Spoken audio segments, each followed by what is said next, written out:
Have you ever been told you don't look autistic, or everyone is just a little ADHD, or you're overreacting, or you're just not trying hard enough?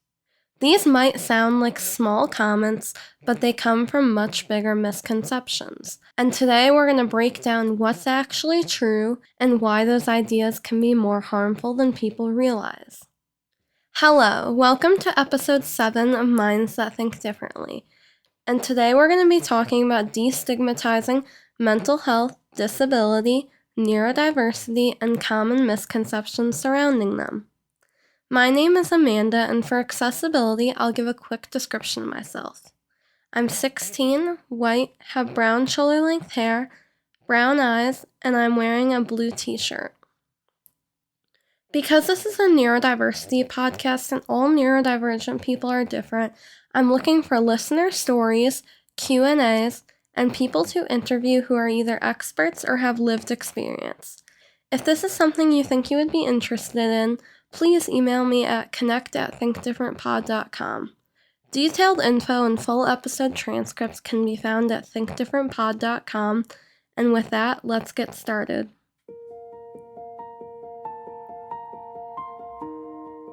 Today we will be talking about the most common misconceptions, myths, and stereotypes surrounding mental health and neurodivergence, and how and why they can be harmful. I believe ignorance is what leads to a lot of these stereotypes, which is why this podcast seeks to educate everyone. Throughout this episode, I will have reflective questions for you to think about. You can use these moments to think, or for a place to pause and take a deep breath. Content warning: today's episode discusses some heavy topics, including the history of eugenics and institutional abuse. If you need to skip the history section or take a break, please prioritize your well-being. Today in the mailbox section, I will be answering the question, how do I know if what I believe about neurodivergence is actually true or just something I've heard online or from other people? That's such an important question because a lot of what people think they know about neurodivergence doesn't actually come from reliable sources. It often comes from social media, stereotypes, or things people hear growing up, and these ideas can stick even if they're not accurate. One of the best things you can do is start asking, where did I learn this? Was it from a credible source, or was it something repeated so many times that it just feels true? It's also really important to listen to neurodivergent people themselves. Lived experiences often give a much more accurate picture than stereotypes or assumptions. If something sounds overly simple or generalized, like everyone's a little ADHD or autistic people don't have empathy, that's usually a sign that it's a misconception. Neurodivergence is complex, and understanding it starts with being open to unlearning things that might not be accurate. And that's exactly what we're going to be doing in today's episode.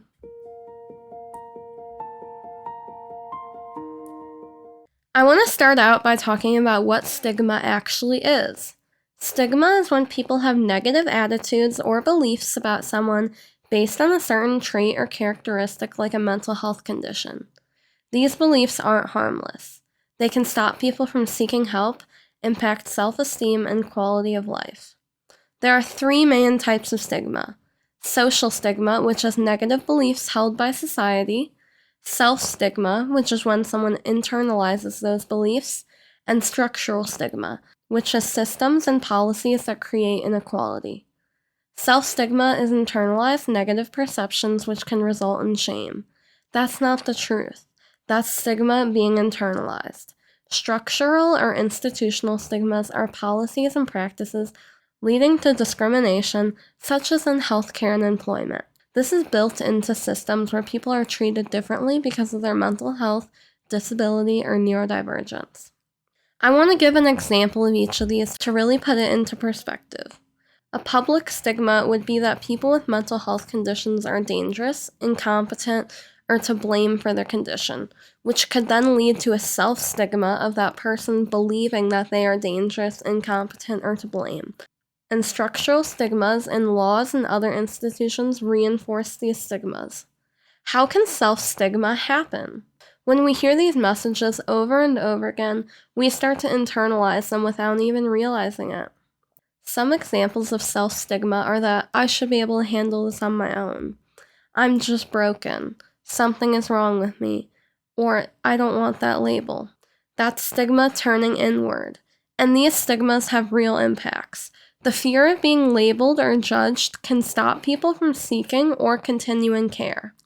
Even within mental health systems, mental health professionals can unconsciously use judgmental language, which can lead to devaluing patients, reinforcing stereotypes, and reducing trust.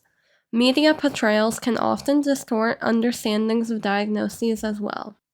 I want you to understand that all three are connected. Imagine someone hears over and over again that people with mental health conditions are dangerous. That's social stigma. Then they start to believe, maybe I am the problem. That becomes self-stigma. And then systems treat them differently or don't give proper support. That's structural stigma. So all of these stigmas are connected and can happen at the same time. A survey by the NIH surveyed over 2,000 people in the US and England and found 3 common types of stigma associated with mental health conditions. The first was fear and exclusion, that people with mental health conditions should be feared and kept out of most communities. The second was authoritarianism, that people with mental health conditions are irresponsible, so life decisions should be made by others. And the third was benevolence, that people with mental health conditions are childlike and need to be cared for. These representations are all a result of stigma and media portrayals, and these are ideas I'm going to come back to throughout this episode. Since July is Disability Pride Month, and this is my last episode in July, I wanted to start off with some disability-related myths and misconceptions. The first one I wanted to start off with is that disabled people are dependent and always need help. Some disabled people may need help with some things, but can do other things on their own. Some disabled people don't need much help at all. You should never help someone without asking. Always ask if the person needs assistance. Don't assume they do just because they are disabled. I want to talk about a few misconceptions with wheelchairs and mobility aids, since that's what people usually think of when they think of disability. Mobility aids give disabled people more independence and not less, and wheelchair users are not bound or confined to their wheelchair. Some wheelchair users are ambulatory, meaning they can walk short distances or don't use their wheelchair all the time. Wheelchairs and other mobility aids are like cars. They give independence and make it easier to get places. Another myth is that deaf people can't speak. While some deaf people may choose not to speak for their own various reasons, deafness affects hearing, not speech. Another myth around being deaf is that deaf people can't enjoy movies or music. They can still enjoy them through captions and signed performances. For music, deaf people can read the lyrics and feel the vibrations of the music. Also, some deaf people still have partial hearing or are hard of hearing. And not all deaf people can read lips, nor should you expect them to. Another misconception is that people with intellectual disabilities can't learn or aren't smart. An intellectual disability means that a person struggles with a specific topic, but they can be average or they can excel at other things. It doesn't mean they are bad at everything. And some people with intellectual disabilities can learn in adapted ways. Another misconception is that disabilities are always visible. Now, I have a whole series coming up on invisible disabilities that I'm really excited to share, but many disabilities are invisible, and you wouldn't know the person is disabled. Don't assume because someone doesn't look disabled that they aren't. That's only a few misconceptions about disability. There are so many more, but I just don't have the time to cover them all in this episode without it being really long. Now I want to move into some common mental health misconceptions. One of the biggest places stigma shows up is in the language we use, so I want to start there. Words like crazy can be really stigmatizing. Also, certain words that were used in the past have now become slurs. The R slur is one of them, which I talked about in the first episode. It is very offensive and it should never be used to describe disabled or neurodivergent people. And even beyond that, slurs are always derogatory. Some communities may reclaim certain words, but unless you're part of the community, it's not yours to use or reclaim. Instead, we can use respectful language and recognize that diagnoses represent real lived experiences. Another really common issue is people misusing diagnoses, specifically people who don't have the diagnosis themselves. Saying things like, "I'm so ADHD," or "you're so autistic," when you don't really have these diagnoses can be really harmful. It may seem like a joke, but it often comes from stereotypes like assuming ADHD just means being forgetful or distracted. And when people use diagnoses this way, it trivializes real experiences and turns disabilities into punchlines. Unless you are disabled or neurodivergent yourself, and you are doing it in a respectful way, disability, neurodivergence, or mental health should never be the joke. You should never make jokes about these things because they are real experiences that people go through. Some of the ways diagnoses can be misused are someone saying, "Oh, I get distracted too," or "I procrastinate all the time. I must have ADHD." But for someone with ADHD, it can look like sitting there trying to start something for hours and physically not being able to begin even when you want to. That gap between wanting to do something and actually being able to do it is something a lot of people don't see. Imagine sitting at your desk trying to start something for hours. You want to do it. You know it's important, but your brain just won't let you start. That's very different from getting distracted sometimes. What I mean by this is don't use diagnoses casually or as insults. Don't call your friend autistic to mean they're stupid. Don't say, "I'm so OCD," just because you like things organized. And never use slurs to insult someone. This is something I see a lot in school, where diagnoses are used as insults. I hear the R word being thrown around all the time to call people stupid, as well as hearing things like autistic being used to call people stupid. And what that really shows is people are equating those diagnoses with being less than, which is a form of stigma. If you're a neurotypical ally listening, one of the best things you can do is gently speak up when you hear someone use a diagnosis as a joke. This makes a big difference. If people can understand why these things are wrong, that understanding can make a huge difference. Disabled people and people with mental health conditions are not stupid. People with learning disabilities or intellectual disabilities are not stupid. And labeling people as stupid at all is harmful and doesn't reflect how people actually work. Remember that the language we use shapes how we think. Stigmatizing language and diagnoses can lead to people being scared of getting a diagnosis, and it can lead to judgment for those who do have a diagnosis. This is why destigmatizing mental health is so important. There's actually something called associative activation. This is something our brain does where when we see or hear a word, our brain forms an idea followed by an emotion, which produces an action or reaction. So when people hear words like crazy, addict, or alcoholic, they often automatically attach negative assumptions to that person. That's how stigma spreads without us even realizing it. And I've also been guilty of things like this. Around the time I found out I was autistic, one of my friends told me that she was bipolar. Now, I had heard of bipolar before, and I had a basic understanding that it meant having emotional highs and lows, but I did associate bipolar with being a bad thing when I first heard it. This shows how unconscious stigmas can be and how we are always growing and learning.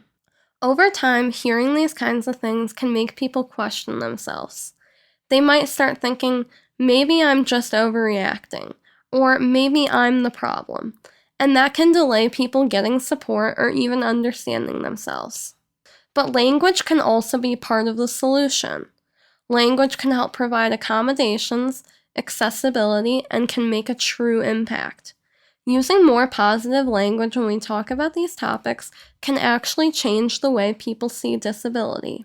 Using person-first language and normalizing language can help to break stigmas. In the context of mental health, person-first language is often used because it's not a trait. For example, depression. You wouldn't say, "I'm depressed," as if it's a personality trait. It's more of a condition or state. But it's also important to remember that many neurodivergent people prefer identity-first language because they see it as an inseparable part of who they are. So remember, mental health use person-first language, neurodivergence and disability use identity-first language. But remember that different people have different preferences, so whenever you are in doubt, ask the person what kind of language they prefer. I want to take a moment to pause because we aren't that far into the episode, but I've already given you a lot of information. If you need a second to process, that's okay. You can pause and take that time. Now I want to come back to the 3 main stigma patterns from the NIH study I mentioned earlier.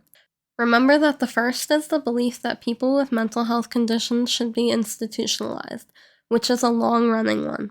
Throughout history, disabled people are often institutionalized and hidden away from society.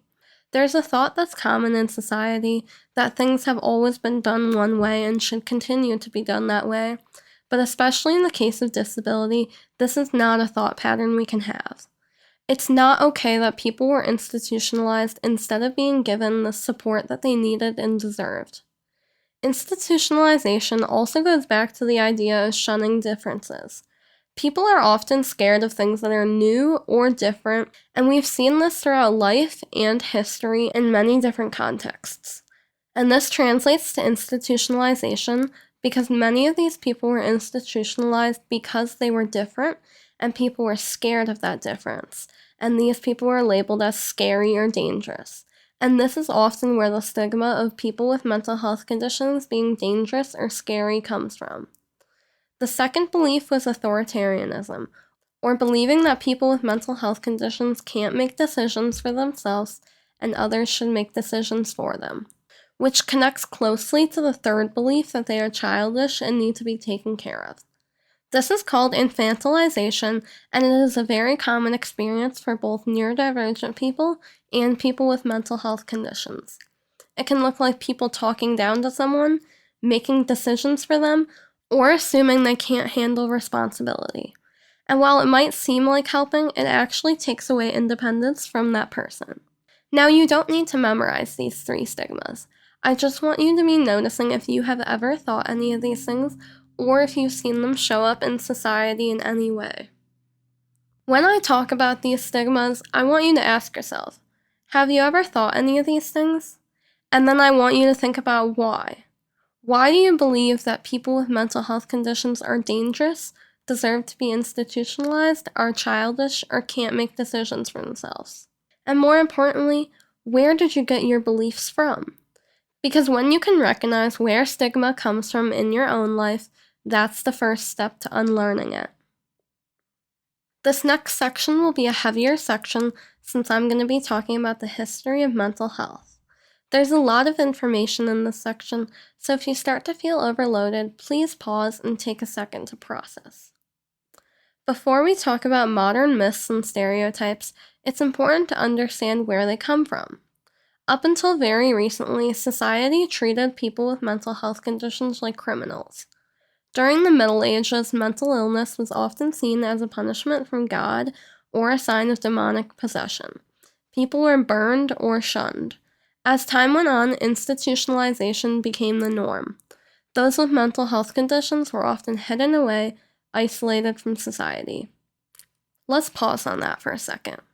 Being removed from society, not because you did anything wrong, but because of how your brain works. That fear of difference is where a lot of today's stigma comes from, and even today we still see those ideas show up in more subtle ways. During the Enlightenment, institutions were established to help those with mental health conditions, but stigmatization persisted. And then came one of the darkest chapters. The Nazi regime and eugenics movement played a major role in stigmatization.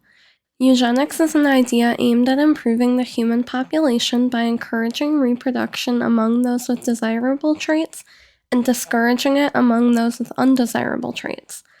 The Nazi regime adopted the ideas of eugenics, and during the Holocaust, at least 250,000 disabled people were murdered because they were seen as unfit for the society the Nazis wanted to create.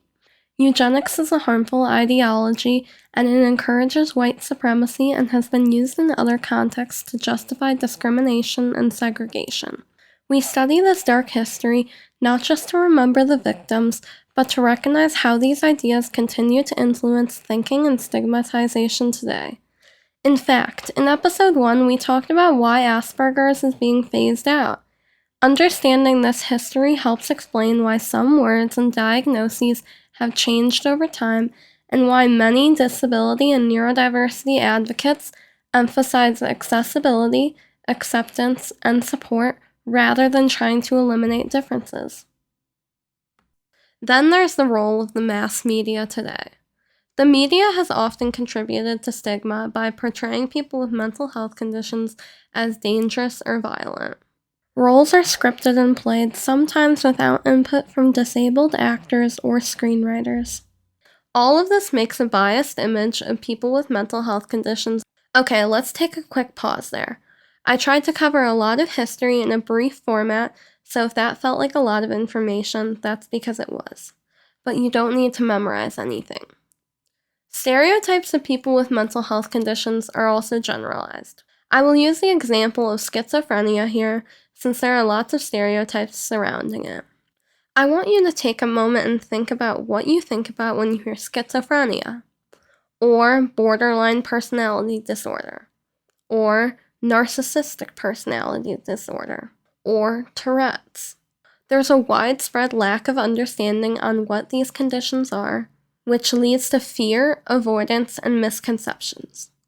One person thinking that people with schizophrenia are dangerous can spiral into ideas that all people with mental health conditions should be locked away or are unreliable workers. Schizophrenia itself has a negative connotation. Studies have shown that people have a much more negative connotation of schizophrenia and do not want to associate with those with schizophrenia much more than depression. But why is this? Studies have shown that stigma towards schizophrenia has actually increased over the past 30 years. In a study in 1990, researchers interviewed over 2,000 people and assessed attitudes towards schizophrenia. They repeated the same interview in 2020 and they interviewed over 10,000 people. The result? People in 2020 were less likely to accept someone with schizophrenia as a roommate or coworker than in 1990. Fear and uneasiness had increased, and willingness to get help had decreased. Part of this is because people assume that the condition is permanent, unpredictable, or dangerous. Media and cultural narratives often reinforce these ideas. Media representations of schizophrenia are often associated with violence. Cultural or family prejudice can also be a factor. Black Americans are much more likely to view mental health conditions as embarrassing or a sign of weakness. Research shows that even some mental health professionals can display equal or even stronger negative beliefs and attitudes towards people with mental health conditions than people within the general public. This shows what structural stigma looks like when society systemically leaves people behind. Even as we talk about mental health, certain neurotypes and conditions are still excluded. All of these stigmas have an effect on why you may perceive or why others may perceive schizophrenia as worse than depression.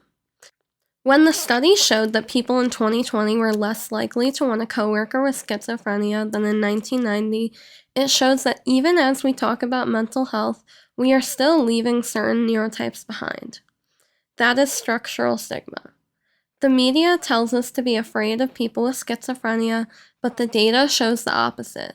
People with these diagnoses are far more likely to be the victims of violence and self-harm than they are to hurt anyone else. When violence does occur, it's almost always linked to untreated symptoms or co-occurring substance use, not the diagnosis itself.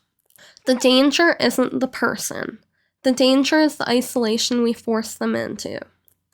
I use schizophrenia as a case study, but this pattern applies to all neurotypes and mental health conditions. Each condition has its own stigmas and stereotypes, all of which need to be broken. I invite you to take this time to think. Are there any conditions that you view as worse than others, and why? Recognizing these biases are the first step in unlearning them. I want you to use this moment for another pause, just to check in with yourself. How are you feeling? Institutionalization was designed to hide anyone who wasn't productive or normal from public view. And this is where the structural stigma really began. And speaking of normal, this concept didn't even exist until the mid-1800s. A statistician applied math to humans and decided the average was the ideal. Anyone outside the bell curve was seen as a mistake to be corrected. This mindset still influences medicine today. Even research has been biased. For much of the 20th century, only white boys were studied. This is why boys are often diagnosed more than girls, and why today we see a surge of diagnoses in groups previously ignored. The fear of difference that we see throughout history is where a lot of today's stigmas come from. Today's stigma shows up differently than it has in the past, but the history still has real consequences on thought patterns and stigma today.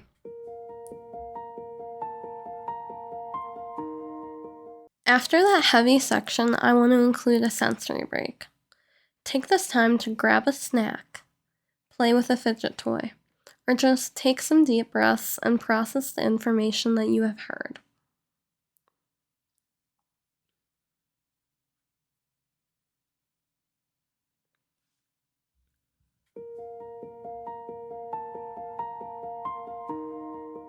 Now I want to talk about therapy and the misconceptions surrounding therapy, because there are many myths surrounding therapy. That therapy is only for people who deal with mental health conditions. But I personally believe that everyone can benefit from therapy. Whether for managing your stress, seeking advice, or planning out your future, there are many ways therapy can be useful for everyone. For me, I have gone to therapy since I was 7 years old, and I still go today. And it's something that's so helpful. Even when I'm not in a crisis, just knowing that there's someone who will listen, validate my struggles, and help me find solutions and cope with life. And just being a teenager. Being a teenager is hard, and I believe therapy can be a valuable tool for many teenagers because it's such a fundamental stage of life where you need that support. As I talked about previously, if you are neurodivergent, finding care may be harder for you. Look for neuro-inclusive therapists. For neurodivergent people specifically, certain types of therapy can be more effective than others. But the best providers will be flexible. They don't just stick to one method. They draw from multiple techniques to support your own unique needs. When looking for therapy, ask yourself, is this helping me navigate my world better, or is it just teaching me how to hide my neurodivergence better? Real support should focus on well-being, not on how well you can act neurotypical. Finding the right therapist or the right form of therapy can help you access support and in some cases can be life-changing. Going to therapy is not a weakness and it's not something you need to be embarrassed about. Another misconception is that mental health won't affect me, but mental health affects everyone. In 2020, 1 in 5 adults experienced mental health conditions and 1 in 6 young people have experienced major depressive episodes. Some people think young children don't experience mental health issues, but the reality is that only half of children who need support actually receive it. And about half of all mental health conditions show signs before age 14. I had a lot of mental health issues in my early childhood, and that's the reason I started going to therapy at age 7, but if people in my life had just thought, oh, children can't have mental health issues, then I wouldn't have been able to get the support I needed. That's why challenging those stereotypes is so important. Mental health exists on a spectrum. Just like any other spectrum, it isn't a straight line. Most people are somewhere in the middle. No one is 100% mentally healthy all the time, and that's okay. Managing mental health is not about trying harder, and having a mental health condition doesn't make you weak. A huge misconception about mental health is that people who have mental health conditions can't hold a job or succeed in life, but this is absolutely not true. We all have different talents, strengths, and needs. Some jobs may be more compatible than others, but with the right accommodations and support, people with mental health conditions can and do succeed in meaningful careers. Therapy, understanding mental health, and breaking down these misconceptions are all a part of normalizing care and removing stigma. Everyone deserves support and the opportunity to thrive. Next, I will talk about common stigmas and misconceptions surrounding neurodivergence. One of the most persistent myths is that neurodivergence is something to be cured. This is tied to the medical model of disability and the so-called cure narrative, which frames neurodivergent people as broken and needing fixing. The truth is, there is no cure, and most neurodivergent people aren't seeking one. Instead, we focus on improving daily lives, such as with accommodations and access, rather than focusing on a cure. Neurodivergence is not a disease, and people can live perfectly fulfilling lives. Accessibility, not curing, should be the priority. Another misconception is that autistic or neurodivergent people lack empathy. This usually comes from the misunderstanding of social cues. In reality, empathy works differently across neurotypes. Communication issues don't happen because neurodivergent people lack empathy, but because differences in perception make understanding between neurodivergent and neurotypical people harder. Research shows neurotypical people often struggle to read facial expressions and intentions of neurodivergent people. Because they can't read us, they feel uncanny or uncomfortable, and they label that discomfort as the other person being weird or dangerous. For example, a neurodivergent person might respond to someone breaking a leg by sharing how they broke their arm. Not to be self-centered, but to show understanding. The intention is empathetic, even if it doesn't match neurotypical expectations. A common stereotype is that people fake neurodivergence or exaggerate it. This is false. Your first thought shouldn't be that someone is faking it if you don't know that much about them. Neurodivergence can look different across race, gender, ethnicity. There's no one way to look neurodivergent. And ask yourself, what do you think about when you think of looking neurodivergent? Is your perception molded by stereotypes? Another myth is that neurodivergence is a trend or epidemic. In reality, it has always existed. Diagnoses just weren't historically accurate. As I talked about in my history segment, diagnostic criteria was based on white males, meaning girls, people of color, and marginalized communities were often underdiagnosed or misdiagnosed. Even today, it's harder for women or people of color to be diagnosed due to outdated ideas of what being neurodivergent means. Historically, Black children with ADHD or autism are significantly more likely to be mislabeled with ODD or conduct disorder or seen as troublemakers rather than having a neurodevelopmental disability. And boys with autism are diagnosed at a rate of 4 times more than girls, because the diagnostic tools were designed by observing boys.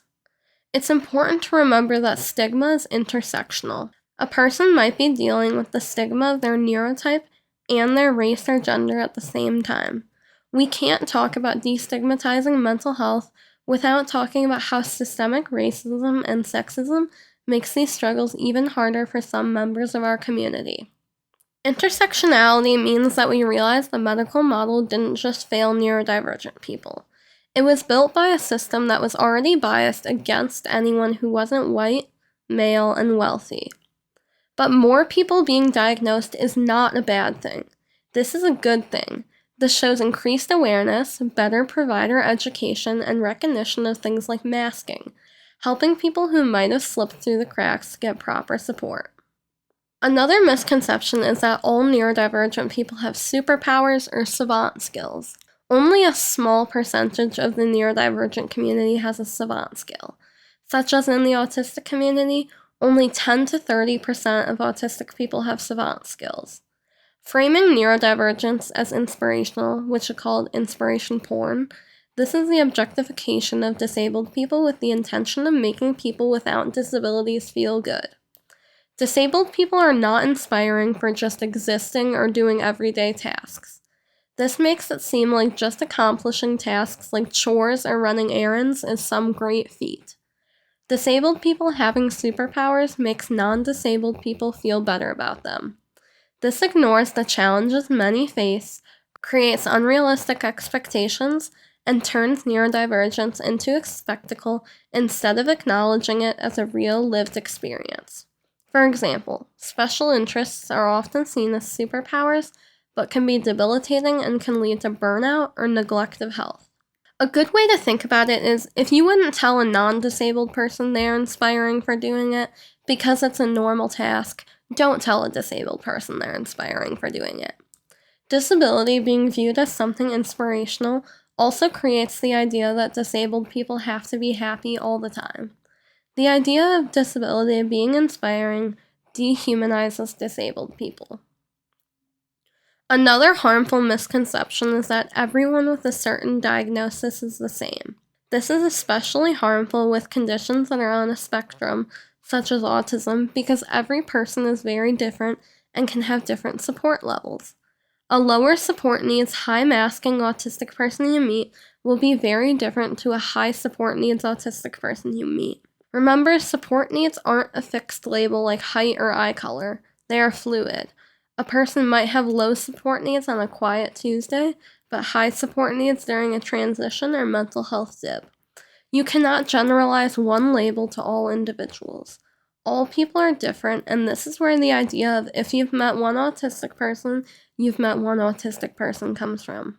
When I first started telling people not as close to me that I was autistic, I did have people tell me that I didn't look autistic, or I never would have known you're autistic. Really, you don't seem autistic.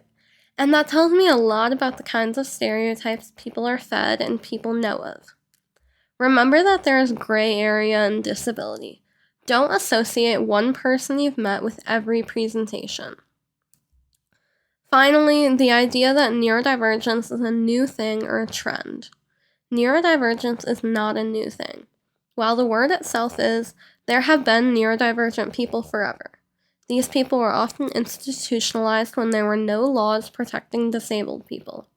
These people were often hidden from society and were often the social outcasts and were often part of genocides.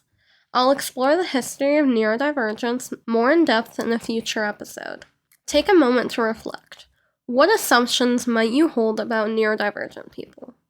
Where did you learn those ideas? Recognizing these misconceptions is the first step in breaking stigma for yourself and others. Before we finish, take a second to check in with yourself.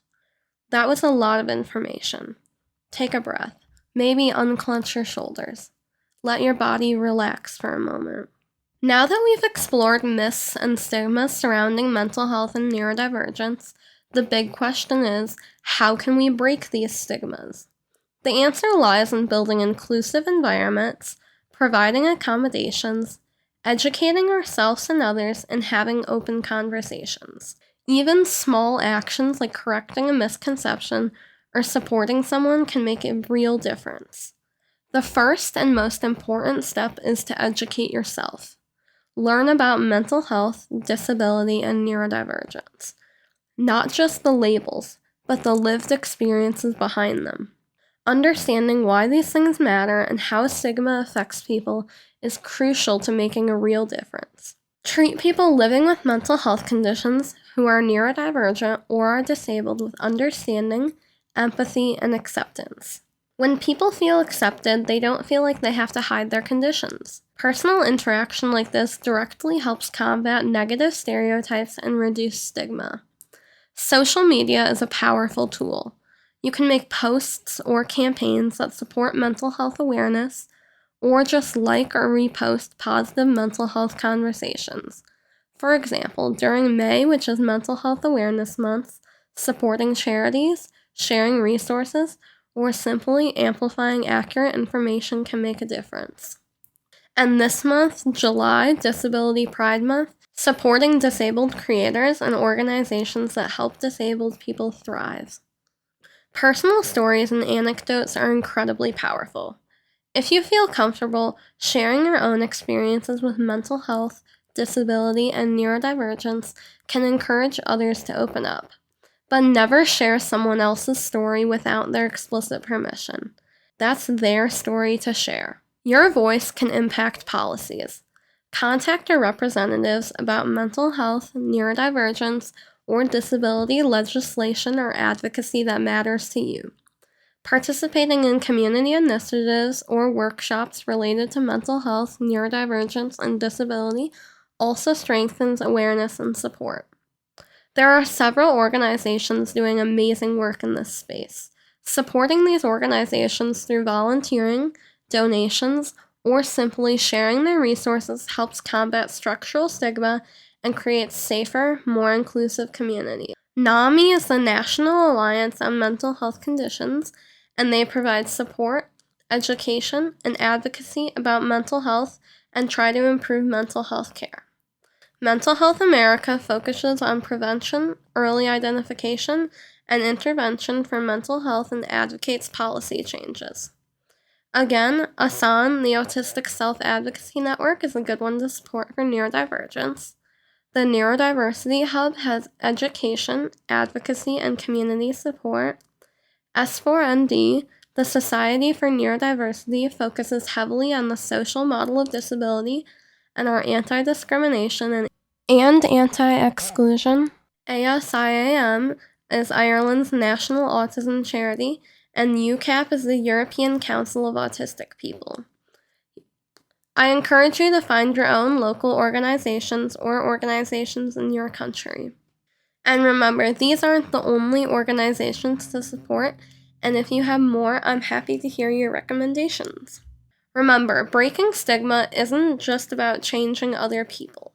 It's also about reflecting on your own assumptions and taking steps to make mental health, neurodivergence, and disability visible, accepted, and supported. Mental health and neurodivergence are not things to fear or shame. They are part of human diversity. So the next time someone tells you you don't look autistic, you'll know it was never about how someone looks. It was about what we didn't understand. I want to recap before I end this episode. I talked about the 3 types of stigma: social, self, and institutional, which can prevent individuals from seeking help. I talked about what Disability Pride Month is and common myths surrounding disability.